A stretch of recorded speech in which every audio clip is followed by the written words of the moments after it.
Muito boa tarde a todos vocês aí que nos assistem aí nesse grande evento aqui do Clube dos Corretores Seguros, junto com a Educa Seguros. Eu fico lisonjeado de poder estar aqui, agradeço especialmente a Sônia Marra por ter feito o convite e também toda a equipe, né, organizadora que aprovou aí a minha indicação, né. E conversando com a Sônia, né, sobre o evento, né, sobre o que eu poderia, né, contribuir aqui com o evento, né, eu penso que pode ser uma forma, né, de agir de maneira planejada quanto aos negócios, principalmente dos corretores e daqueles que estão pensando, começando nessa atividade, né.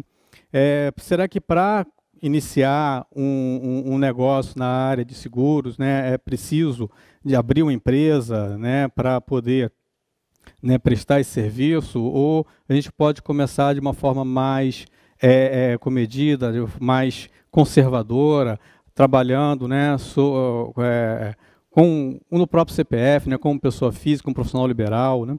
Então é isso, assim, a Sônia achou interessante conversar esses assuntos, até para poder despertar, né, a consciência, né, dos corretores quanto à tributação que incide sobre as operações, seja em suas empresas, em suas corretoras, seja atuando, né, de forma como um profissional liberal, né.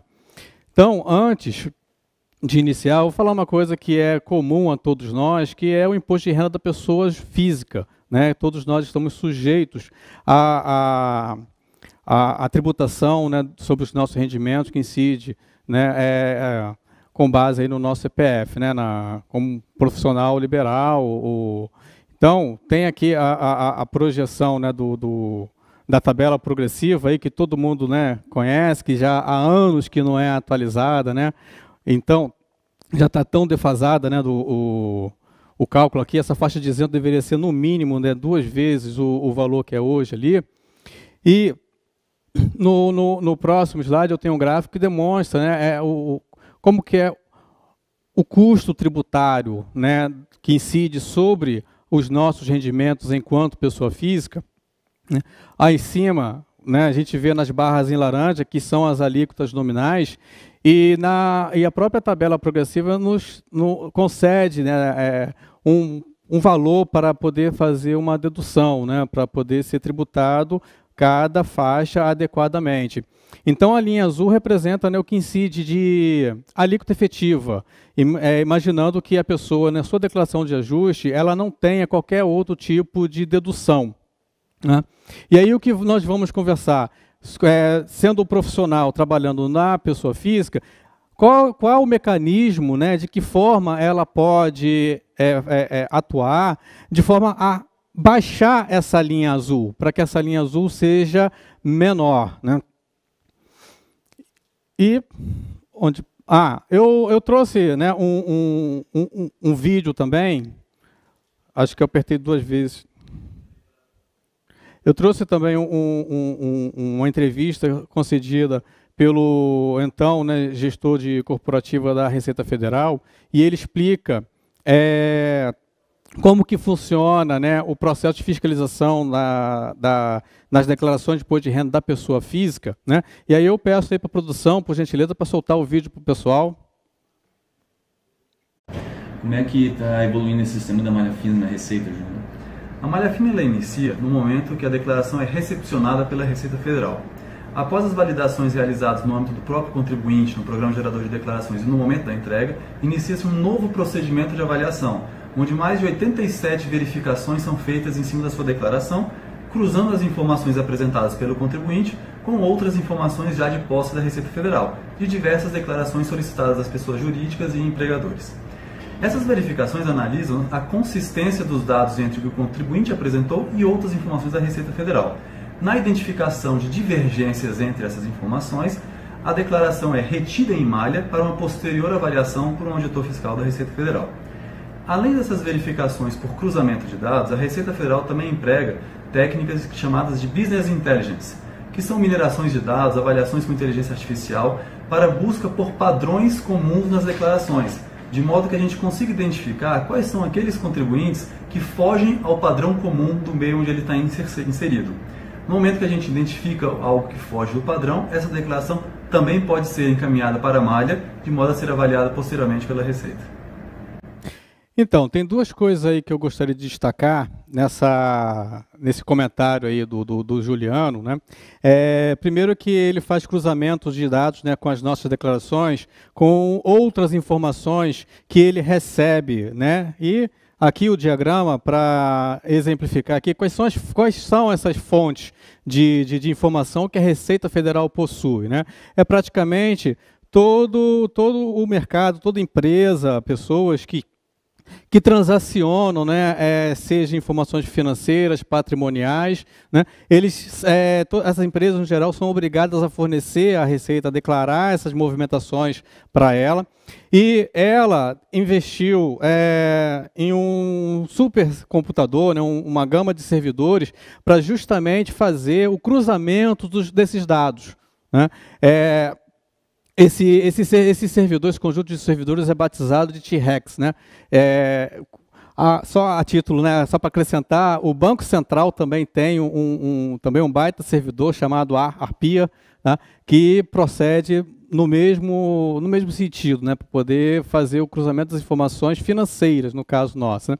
Mas aqui na Receita Federal, com base nessas informações recebidas aí dessas fontes todas, é que ela compara, né, as nossas declarações de pessoa física com o que as outras empresas, que sejam as nossas outras fontes de rendimento, né, também declara, tanto as fontes de rendimento como também as fontes, né, de pagamentos. A gente vê que tem hospitais, clínicas e planos de saúde também são obrigados a fazer a declaração dessa movimentação aí dos beneficiários, né? Os cartórios, né, Detrans, instituições imobiliárias. Então, assim, a Receita Federal tem todas as nossas informações, né? E com o investimento que a Receita fez, né, em tecnologia da informação, né, com o T-Rex principalmente, né, o que garante a ela? Um elevado grau de assertividade, né, tendo como o resultado, né, das suas fiscalizações, né, o que o servidor, né, o que o T-Rex da Receita identifica, né, aquilo que é fora do comum, que é fora do padrão, ele retém em malha, e cerca de 91%, 92% daquilo que é apontado como inconsistência tem algum retorno positivo para a Receita, né? A Receita consegue obter algum retorno, né, com elevado grau de assertividade.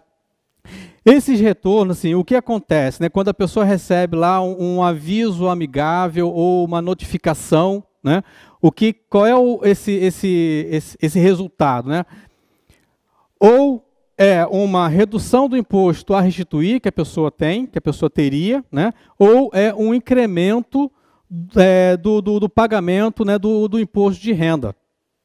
Os dados aqui de 2019, né, demonstram aí que foram quase 1 bilhão e 800 milhões de reais recuperados pela Receita dessa forma. Ou ela deixou de restituir, né, boa parte das pessoas, ou essas pessoas acabaram reconhecendo, né, retificando as suas declarações e que resultou aí no incremento do imposto de renda a pagar. Um outro ponto abordado pelo Juliano foi relacionado às inconsistências, né? O que são inconsistências numa declaração de imposto de renda da pessoa física, né? O que é o normal? O normal é que o total dos nossos rendimentos, né, seja maior ou igual ao que a gente tem de pagamentos e bens. Pelo menos esse é o normal esperado, né? Enquanto está nessa situação, chegando ao máximo assim de igualdade, né, a princípio isso não seria uma inconsistência. Inconsistência é isso, é quando a pessoa faz uma declaração de imposto de renda e que ela tem muito mais pagamentos e muito mais bens e direitos do que ela tem apresentado de rendimentos no decorrer dos anos. E são os rendimentos, né, são os rendimentos próprios que ela recebe do trabalho dela, das atividades que ela desenvolve, ou pode ser também essa fonte, né, de recurso financeiro, pode ser via endividamento, que é o campo das dívidas e ônus reais. Bom, agora falando, né, entendendo um pouco mais como que funciona a fiscalização, nesse cruzamento de dados, né, da Receita Federal nas declarações de imposto de renda das pessoas físicas, né, vamos começar a falar agora sobre o ponto, aquele profissional que quer começar um negócio. Ele quer iniciar na área de corretagem, né, de seguros, né? E o meu propósito aqui é dar um viés tributário às operações, né? Não é necessário, não vejo necessidade da pessoa ter a burocracia, né, o custo de constituir uma empresa, de ter que pagar contador, taxas de legalização, uma vez que ela pode, né, trabalhar diretamente no seu CPF, assim, para poder testar o mercado, agindo de uma forma conservadora, para poder testar, ver quais os resultados que se obtém por meio desse trabalho inicial. É claro, né, procura buscar junto, né, às organizações próprias uma formalização, né, para poder não agir na ilegalidade, e aí está o Clube de Corretores, está a Educa Seguros aí para poder ajudar nessa orientação, né, qual é o passo inicial para poder trabalhar, né, dentro da legalidade. E aqui eu vou mostrar o que ele pode fazer em termos tributários, né, trabalhando como se fosse um profissional liberal, né. A principal ferramenta, né, para esse profissional, né, que trabalha, né, sob um CPF é escriturar um livro caixa. Tá?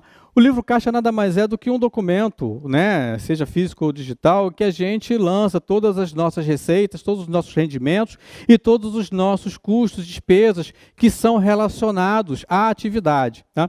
O livro caixa é uma ferramenta proporcionada, disponibilizada pela legislação, em que garante que a gente, né, que o profissional venha a pagar um imposto de renda da pessoa física menor, dada a situação de trabalho em que ele se encontra. Né? São profissionais liberais e autônomos que podem elaborar fazer o livro caixa. Então, assim, é um documento em que a gente comprova essas movimentações todas têm que estar comprovadas, né, por notas fiscais, documentos, né, idôneos, né, emitido no CPF do próprio profissional, com o respectivo valor, pagos no decorrer do ano calendário.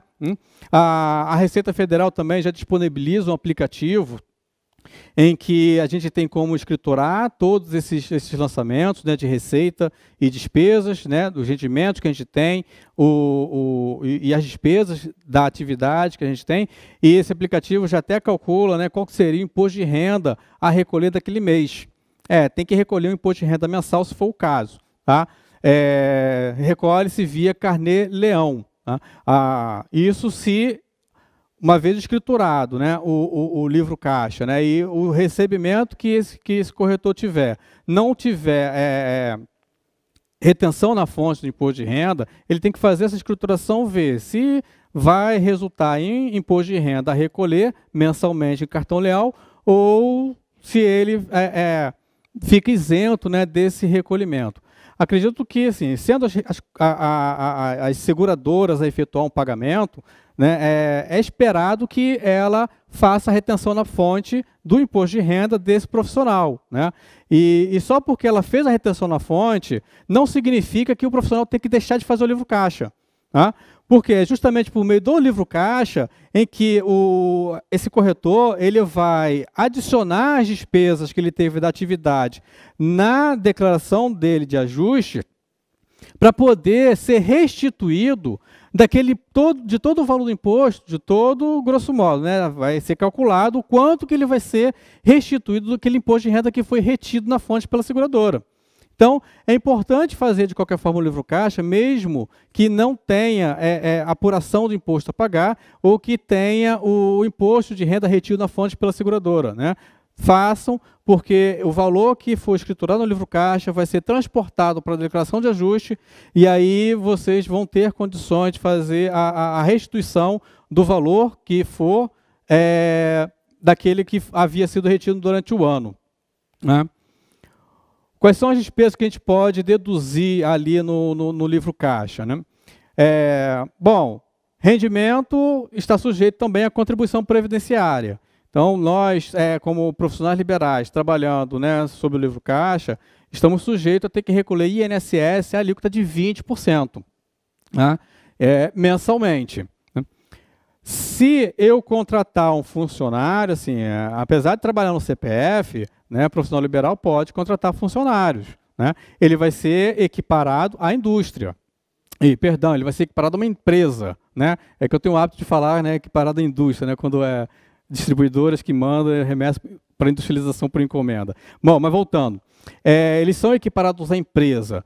Então, todos os gastos que esse profissional tem com esse funcionário de salário, férias, 13º, FGTS, né, o INSS, né, o vale transporte, vale refeição, se for o caso de pagar para essas pessoas, né, tudo isso é dedutível do livro caixa.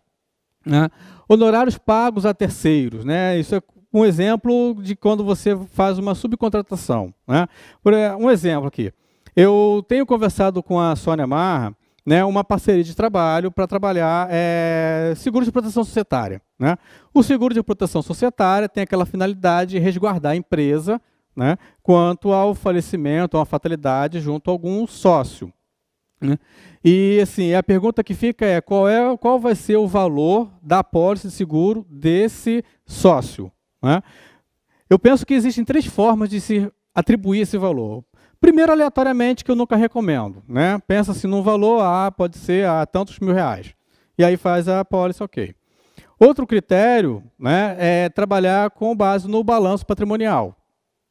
Ver o balanço da empresa lá no patrimônio líquido, qual o valor daquele patrimônio líquido que corresponde a cada sócio e pronto, já temos ali um valor, né, a atribuir.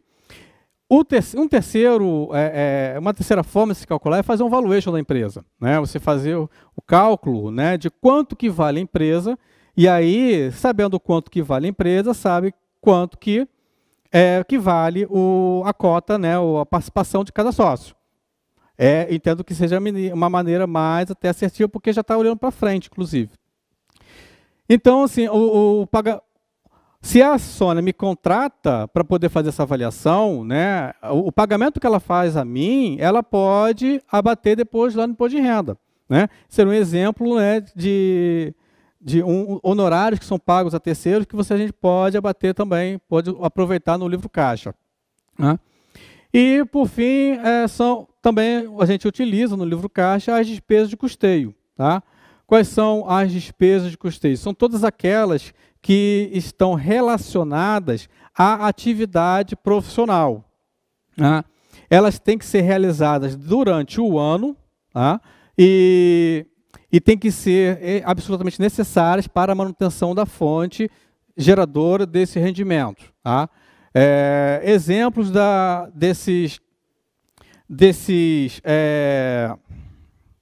exemplos de despesas relacionadas, né, ao custeio. Né?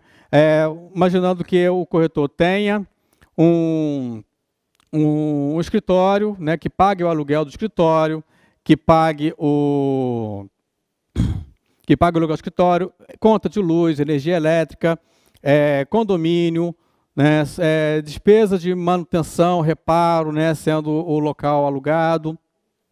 Nós estamos assim vivenciando um período, né, de pandemia que está todo mundo trabalhando, muita gente trabalhando em home office. O profissional que está trabalhando de casa, ele tem condições também de abater 20% das despesas da sua residência no imposto de renda. Né? Vai na prefeitura, tem assim, um alvará de que ele presta serviço, né, em casa, e aí ele te dá respaldo para que possa fazer esse tipo de dedução. Né? As despesas de casa em geral são energia elétrica, condomínio, aluguel, se for o caso. Né? Se for o imóvel alugado, a residência alugada, as despesas de reparo, manutenção. Outra despesa dedutível, né? Despesas com material de limpeza, material de escritório. Imaginando aqui que esse evento, né, fosse pago, né, a taxa de inscrição do evento, como é um evento voltado ao setor, né, de corretagem de seguros, né, poderia ser utilizado para poder fazer esse abatimento. Se a pessoa morasse em um outro estado, ou, né, e tivesse que vir para cá viajar para participar do evento, essas despesas de viagem poderiam ser utilizadas para poder abater no imposto de renda, né? Passagem aérea, hospedagem, é só ter tudo documentado. É importante ter tudo isso documentado, né? Arquivado, porque todos nós estamos sujeitos a ter a nossa declaração de imposto de renda retida em malha, né? E aí, se formos requeridos a estar presentes para prestar contas para a Receita, a gente tem o que apresentar, né? Então tem que estar toda a documentação em nome da pessoa para poder fazer esse aproveitamento, né? Que mais que a gente tem? Despesas, encontros científicos já. Publicidade, propaganda, né? Vai fazer um folder, né, para o seu escritório, para a sua corretora, né? Cartões de visita, ou tem um site, né, que é utilizado. Então, todas essas despesas, esses gastos também de propaganda, publicidade, pode ser também utilizado, abatido, né, no imposto de renda da pessoa física. E aí, aqui, eu montei um cenário hipotético, só para poder ilustrar melhor como é que funciona, como é que funcionaria e qual é o potencial de ganho que o profissional tem quando trabalha com o livro caixa, né? Ele trabalhando aqui no Rio de Janeiro, né, ele pagaria o ISS, um valor fixo de R$ 89,00, que recolhe-se trimestralmente, né, que dá os valores lá apontados são anuais, né? E aí eu botei, né, compro material de consumo de R$ 600,00 em um ano, né? Dá R$ 50,00 por mês para comprar alguma coisa.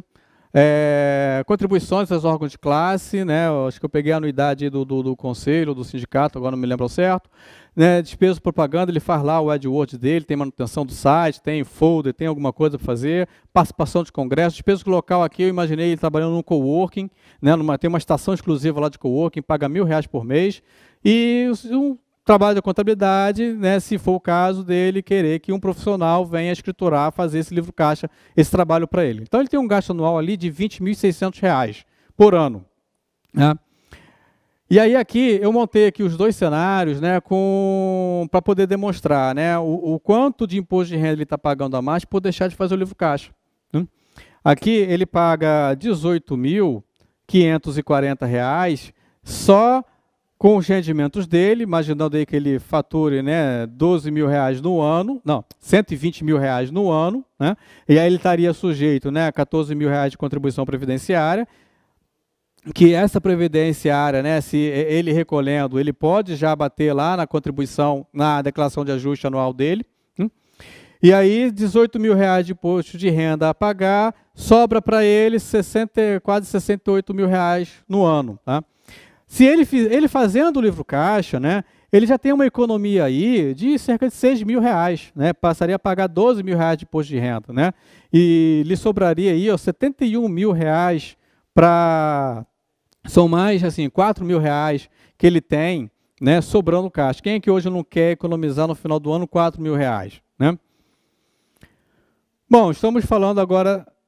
aqui eu botei aqui o percentual, né, da carga tributária, o que seria a alíquota efetiva, né, que ele recolheria no imposto de renda, né? Aqui, sem fazer o livro caixa, são 15,4% de imposto de renda, e fazendo o livro caixa, são 10,7% de alíquota efetiva, ou seja, daquela linha azul que eu mostrei lá nos primeiros slides, né, é o quanto a gente conseguiria abaixá-la, né, reduzir com ela, né?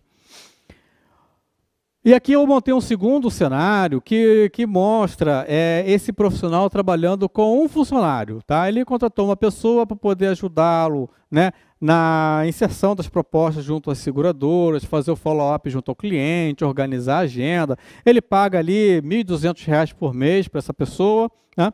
E tendo todos os encargos ali incluídos.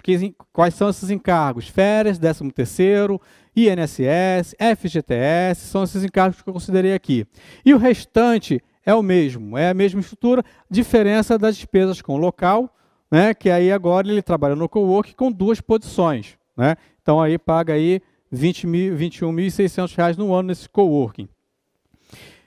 E aí o comparativo, né, para poder ver ali o quanto que ele seria onerado, né? Estou partindo do princípio que ele vai dobrar o faturamento dele, tá? É um cenário. Ele passaria a faturar R$240 mil no ano, tá? Tendo uma pessoa para lhe ajudar, pagaria de imposto de renda R$51.540, sem fazer o livro caixa, né? Fazendo o livro caixa, a economia de R$20 mil, né? Ou seja, quem é que não quer, assim, se queriam economizar 4 mil e agora querem economizar 20 mil, né? A diferença no ano, né, são de R$20 mil aí de dinheiro que sobraria para esse profissional. Bom, aqui é o que as alíquotas efetivas, né, assim, subiu um pouco ali a alíquota efetiva, fazendo o livro caixa, né, vai para 13%, né, e aí já começa, assim, antes, na verdade, já começaria até a sinalizar, olha só, será que a gente precisaria mudar o cenário? Né? Será que vale a pena eu contratar uma pessoa, né, trabalhando o livro caixa? Né? Será que já não é melhor eu abrir uma empresa? Né? E aí é agora o que a gente vai falar, né, sobre essas situações. Né? Para trabalhar com CNPJ, abrir uma empresa, o profissional, assim, tem algumas alternativas. Tem alguma que é certa? A princípio, não. Por quê? Tem que estudar o caso. Tem que avaliar qual é a estrutura que está sendo, né, pretendida, qual vai ser a estrutura que vai ser utilizada, né, qual a expectativa de faturamento que vai ter. Quando eu falo de estrutura, né, eu me refiro à estrutura financeira, estrutura econômica, né, de quais são os custos inerentes, né, as despesas que vão fazer parte, né, desse negócio. E aí, ele pode pensar em trabalhar ainda sozinho, né? Até então, a gente tinha como alternativa, né, para trabalhar, fazer uma empresa de um sócio só, a gente tinha a Eireli. Né? Eu tenho para mim que a Eireli vai cair em desuso. Por quê? A Eireli precisa comprovar, né, ter integralizado na empresa um capital social equivalente a 100 vezes o salário mínimo. Né? O salário mínimo hoje está em R$ 1.045, então são R$ 104.500 de capital social que essa empresa precisaria ter. Né?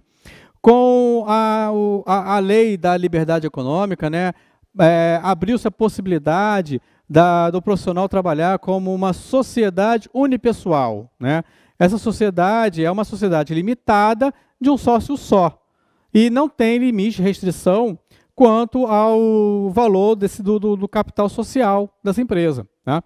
Então, é como se eu abrisse, né, uma LTDA com alguém, só que eu estou abrindo uma limitada comigo mesmo. Tá? E eu vejo lá qual vai ser os custos que eu vou ter para poder abrir essa empresa e atribuo esse valor como capital social. É o que normalmente eu recomendo que seja feito. Vou precisar de um capital de giro, que seja capital próprio, incrementa lá no capital social. Né? Eu tenho lá R$5 mil, por exemplo, para fazer legalização, né? R$2.500, R$3.000 para fazer legalização. E aí tem mais R$7 mil para poder fazer, né, para ter de capital de giro para essa empresa, porque essa empresa já nasce com despesa. Né? Se tiver estabelecido em algum local, né, um coworking, por exemplo, tem que pagar o coworking. Aí tem material, tem despesa com alimentação, com deslocamento, tudo mais. Então tem que ter um capital de giro para começar a rodar. Né? Bom, não tenho, assim, eu posso, em vez de abrir uma sociedade uniprofissional, unipessoal, eu posso, junto com outro corretor, trabalhar uma sociedade uniprofissional. Né? É uma sociedade, né, pelo menos 2 pessoas, que são da mesma profissão. Tá? Qual é a vantagem de se trabalhar nesse tipo de sociedade uniprofissional, em que 2 profissionais se juntam para poder fazer a empresa?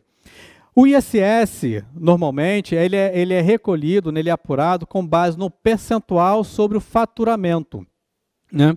Esse percentual aqui no Rio de Janeiro vai de 2% a 5%, dependendo do serviço que é prestado. Né? Numa sociedade uniprofissional, esse profissional a empresa, né, vai recolher aquele ISS fixo de R$ 89,00 que eu mostrei agora há pouco, tá? Por cada profissional habilitado que estiver dentro da empresa, né? Independente do faturamento. Essa é a vantagem de se trabalhar uma sociedade uniprofissional. Só tem que ter atenção no seguinte, da mesma forma que eu trabalhando com o CPF, né, os bens pessoais respondem pela empresa, numa sociedade uniprofissional funciona da mesma forma. Então, se porventura, né, os corretores, né, os sócios tiverem algum patrimônio, né, é bom antes fazer uma proteção patrimonial, dessas conquistas, né, desses bens de família, antes de trabalhar nesse regime de sociedade. Tá? Bom, outra alternativa que a gente tem é abrir uma limitada, assim, eu tenho um sócio, mas ele não é da minha profissão, então vamos abrir uma limitada mesmo, aí pode ser uma sociedade simples ou uma sociedade empresária. Tá? Qual é a diferença básica, né, entre elas? Né? É questão burocrática. Tá? Uma sociedade simples, uma sociedade de pessoas. Né? Você tem o capital social da mesma forma, a participação, mas as decisões são mais tomadas ali entre as pessoas. Tá? E a forma de registro também é junto ao cartório, né? Não é na junta comercial, se fosse uma sociedade empresária. Sociedade empresária, assim, ela pressupõe-se uma estrutura, né, um pouco mais engessada, né, aí tem que respeitar a participação de fato do capital social da empresa para poder tomar as deliberações, né, o registro é na junta comercial, então tem essas diferenças. Né. Não vou falar de SE porque até então também eu nunca vi ainda nenhuma corretora de seguros assim, pelo menos, que seja uma sociedade anônima. Né. Então, temos essas alternativas. Independente do tipo de empresa, né, que for trabalhar, tem que ser visto, tem que ser verificado qual vai ser o regime jurídico, o regime tributário em que essa empresa vai atuar. Tá? Esse regime tributário, ele está muito ligado ao imposto de renda da empresa, tá? Em que a gente tem, né, como o regime principal, que é a base, o lucro real. Né? Como que é o lucro real? É a forma de tributação do imposto de renda da empresa com base no resultado efetivo que essa empresa tem. Em resumo, teve lucro, paga imposto. Teve prejuízo, não paga nada. E assim, a gente até pode aproveitar esse prejuízo para compensar imposto de renda depois, quando vier dar lucro. Tá? Como é que funciona? Eu tenho as receitas, né, os rendimentos, né? Vou deduzir os tributos que incidem sobre a receita, vou ter a receita líquida, subtrai os custos que são relativos, né, para a geração daquela receita, né? Eu tenho ali o meu lucro bruto, abato as despesas que são necessárias para poder fazer a manutenção. Pode voltar ainda, por gentileza? Abato ainda as despesas para poder fazer para ter, né, a manutenção ali da estrutura. Está em branco. E ali eu tenho ali o meu lucro operacional, né? Vejo ali o que eu tenho de resultado não operacional. Assim, o resultado não operacional, um exemplo. Vamos imaginar que essa empresa tenha um carro, né, tem um veículo.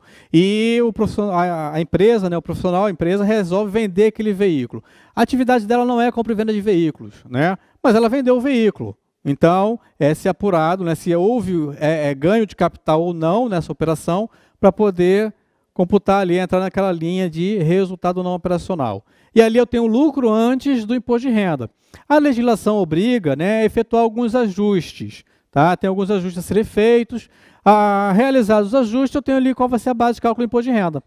E é sobre aquela base que vai incidir a alíquota de 15% para o imposto de renda e de 9% para a contribuição social sobre o lucro líquido, que funciona praticamente a mesma coisa do jeito que eu expliquei aqui para o imposto de renda. Tá? Ainda temos, né, dependendo do resultado que a gente tiver ali na base de cálculo, né, se aquele resultado no ano for maior do que R$240 mil, nós ainda temos que tributar a um adicional de imposto de renda, a alíquota de 10% esse excedente. Né, tudo aquilo que exceder R$240 mil no resultado, no ano, é tributado com um imposto de renda adicional, a alíquota de 10%. Então, este é o lucro real. Agora, o que a gente tem mais? Né? Esses tributos que incidem sobre a receita, nós ainda temos o ISS. Né? E aí, lembrando, não sendo uma sociedade uniprofissional, o ISS ele vai incidir, né, uma alíquota de 5%, que são os serviços gerais aqui no município do Rio de Janeiro, tá? Ou, se for uma operação, né, de resseguro, né, a alíquota aqui de 2%. Que a gente tem também a folha de pagamento, que funciona da mesma forma, né, como foi lá no livro caixa, né, uma pessoa trabalhando como profissional liberal, né? Ela contrata, o funcionário tem lá hora extra, férias, 13º, FGTS, o INSS, né? O INSS tem a contribuição patronal, tem a contribuição para aposentadoria especial, aí depende do grau de risco onde a empresa tá enquadrada, tem a contribuição para o Sistema S, salário e educação, isso tudo vai incidir sobre a folha de pagamento, né? E aí nós temos uma outra forma de tributação, que é do imposto de renda da pessoa jurídica, que é o lucro presumido, tá? O lucro presumido, como é que ele funciona, né? Eu pego a receita bruta, a legislação atribui um percentual de presunção de lucro que vai incidir sobre ela, que vai ser a minha base de cálculo, tá? E sobre aquele valor, sobre essa base presumida, é que vai incidir as alíquotas aqui, ó, do imposto de renda e da contribuição social, tá? O lucro presumido aqui, ele é calculado, né, trimestralmente. Então, o adicional, ele vai ser apurado, né, também de forma trimestral, né? Se no ano são R$240 mil, no trimestre serão R$60 mil. Então, da base de cálculo, né, dos 32% da receita, o que exceder no trimestre a R$60 mil vai ser tributado à alíquota adicional do imposto de renda em 10%. Temos também aqui, ó, uma tributação do PIS e COFINS, tá, que muda conforme o regime tributário do imposto de renda, tá? Se a empresa opta, né, entende que é mais vantajosa para ela, né, trabalhar no lucro presumido, tá, o percentual, né, a alíquota de PIS e COFINS que vai incidir sobre esse faturamento vai ser de 3,65%. Tá? Agora, se ela entende que é melhor trabalhar no lucro real, esse percentual já salta para 9,25%. Qual é a diferença entre eles, né? Não é somente um aumento da carga tributária, porque quando a gente trabalha no lucro real, né, nós trabalhamos o regime não cumulativo dessas contribuições, do PIS e COFINS. O que isso quer dizer, né? É que tudo aquilo que eu compro, que é inerente à minha atividade, os meus insumos, que estão diretamente ligados à minha atividade, eu posso calcular o PIS e COFINS desses gastos para poder abater no valor que eu tenho a recolher, né, lá na minha apuração. Então, a minha alíquota nominal é de 9,25%. Dependendo do custo, né, que eu tenha, de coisas, né, que são relacionadas diretamente à minha atividade, essa minha alíquota tende a ser menor. Só que, assim, no geral, empresas que são prestadores de serviços não costumam ter, né, um alto valor de insumos a poder abater, tá? Porque a grande despesa das empresas que são prestadores de serviço normalmente é folha de pagamento. Folha de pagamento não dá crédito, PIS e COFINS. Então, em regra, né, assim, no geral, as empresas que são prestadores de serviços são muito optantes pelo lucro presumido, né, em vez de trabalhar com o lucro real. Lucro real, se for uma situação atípica, assim, alguma situação que ofereça algum outro tipo de benefício que compense, né, esse aumento da carga tributária do PIS e COFINS, né? Então, eu tenho um resumo de qual é a carga tributária que vai incidir sobre as atividades, né? Aqui na coluna do lucro presumido, eu tenho de 16,33% a 19,53%, se for o caso da empresa faturar todo o trimestre, né, mais que aquela base de cálculo presumida, né, do lucro for maior do que R$60 mil no trimestre. Então, eu aproximei aqui o percentual para 19,53%. Né? Mas, no geral, assim, se 32% da receita for menor do que R$60 mil no trimestre, a carga tributária vai ser ali de 16,33%, que vai incidir sobre o faturamento. Além disso, né, tem o INSS da folha. Tá? Lá no lucro real, a carga tributária é 19,25%, sem considerar que lá no PIS e COFINS eu tenho a opção de deduzir créditos, né? E aqui no imposto de renda e na contribuição social, eu só vou recolher esses tributos se eu tiver lucro. Tá? Se eu não tiver, então é zero. Seguindo aqui adiante, como é que eu faço então para decidir, né, se vale mais a pena eu trabalhar no lucro presumido ou no lucro real, né? Eu tenho que comparar as bases de cálculo. Eu tenho de qualquer forma fazer, né, o cálculo de qual que seria o meu resultado aqui para poder comparar lá com a base de cálculo presumida do imposto de renda, tá? Em linhas gerais, né, quando essa presunção quando esse resultado final ele é menor do que aquela presunção de lucro, né, ou seja, é menor do que 32%, a tendência é optar pelo lucro real. Tá? Sendo maior, né, se a minha base de cálculo aqui, quando eu calcular, né, for maior, o meu retorno for maior do que os 32%, é melhor então optar pelo lucro presumido. Por quê?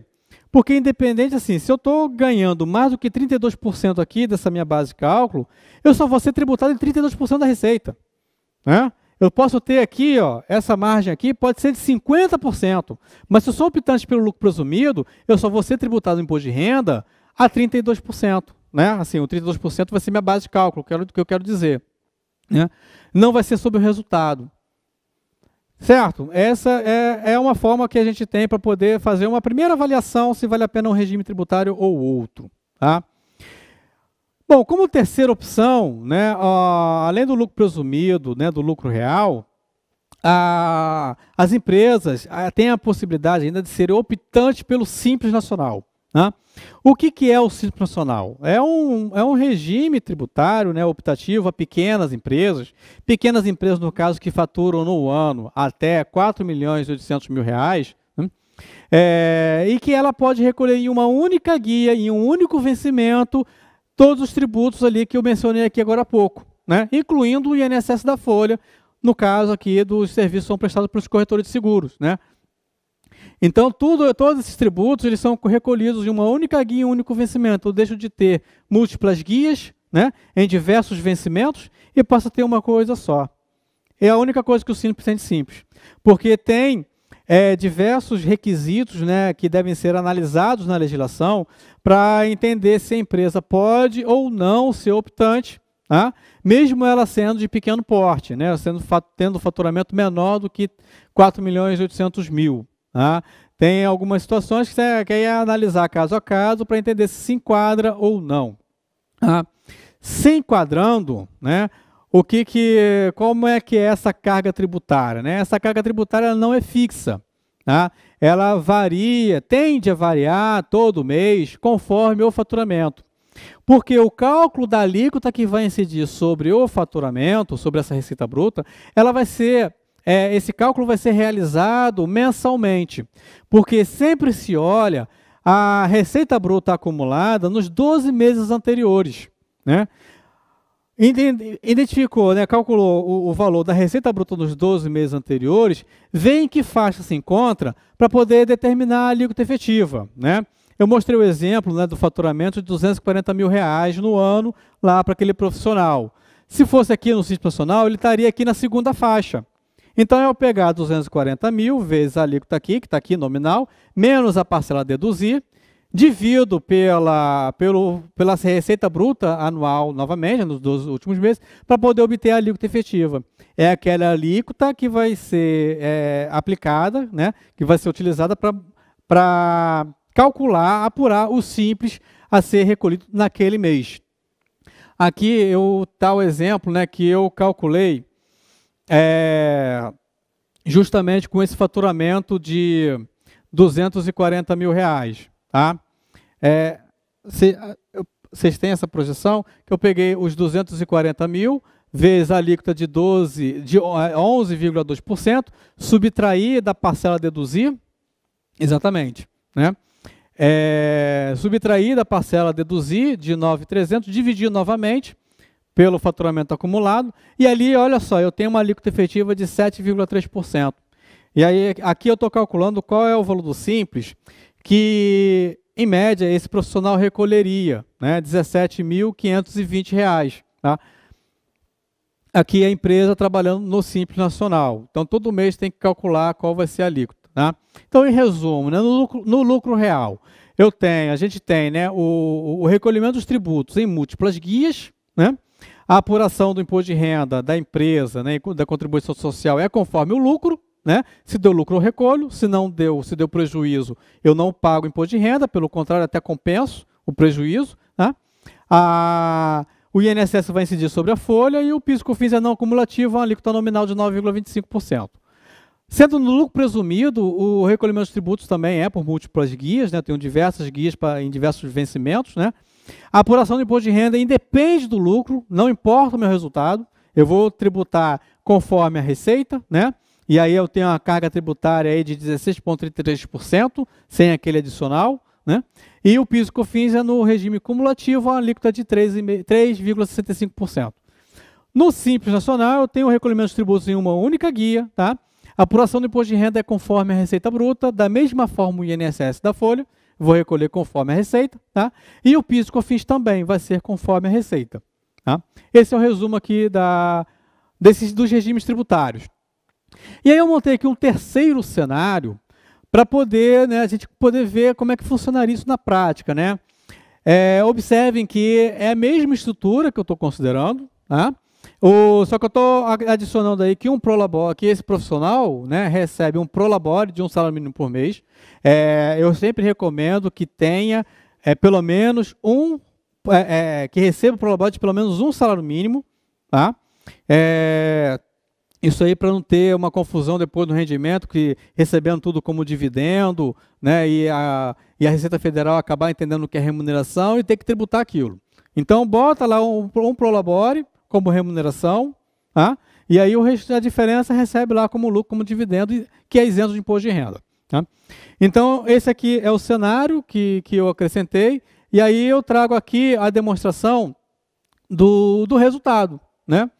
E aí a gente vê, né, são os 240 mil reais no ano, né, de faturamento, tem aí todos os tributos que foram apurados, né, conforme cada um ao seu regime, e a gente entende que se aquele corretor tivesse, né, trabalhado com uma empresa no Simples Nacional, ele teria lucrado 150 mil reais.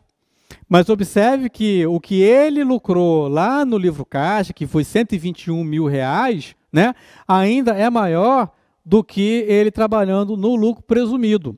Então, se for o caso, né, da empresa não conseguir ser optante pelo Simples, ter algum tipo de restrição que a impeça, né, dentro desse cenário, né, oferece melhor retorno financeiro para esse profissional se ele fizer o livro caixa, entende? Se ele não puder ser do Simples Nacional, então ele poderia trabalhar no livro caixa, que teria um retorno melhor do que se ele abrir a corretora dele e trabalhar no lucro presumido. Tá? Assim, é sempre assim? Não, depende. Tá? A tendência é que seja essa. Mas o trabalho que sempre tem que ser feito de forma contínua é avaliar, por exemplo, aqui, ó, onde que as linhas se cruzam. Observe que aqui a primeira linha azul aqui é a linha do Simples Nacional. Ela é vantajosa em todos os cenários que eu montei aqui. O livro caixa é o segundo cenário mais vantajoso, conforme o lucro aqui, o resultado que é apurado, né, por esse profissional. Quando chega mais ou menos ao resultado, né, dos 120, 130, 140 mil reais, já começa a justificar, dentro dessa estrutura, a opção pelo lucro presumido. Né? Bom, esse é o trabalho, né, do planejador tributário, né, fazer essas análises. Não não tem uma receita assim fixa, né? Para todo caso tem que ser analisado, tem que ser avaliado, né? Seja no começo e principalmente durante, porque os cenários mudam, né? A legislação tributária muda constantemente, então pode oferecer algum benefício que requeira, né, uma mudança de regime tributário. Né?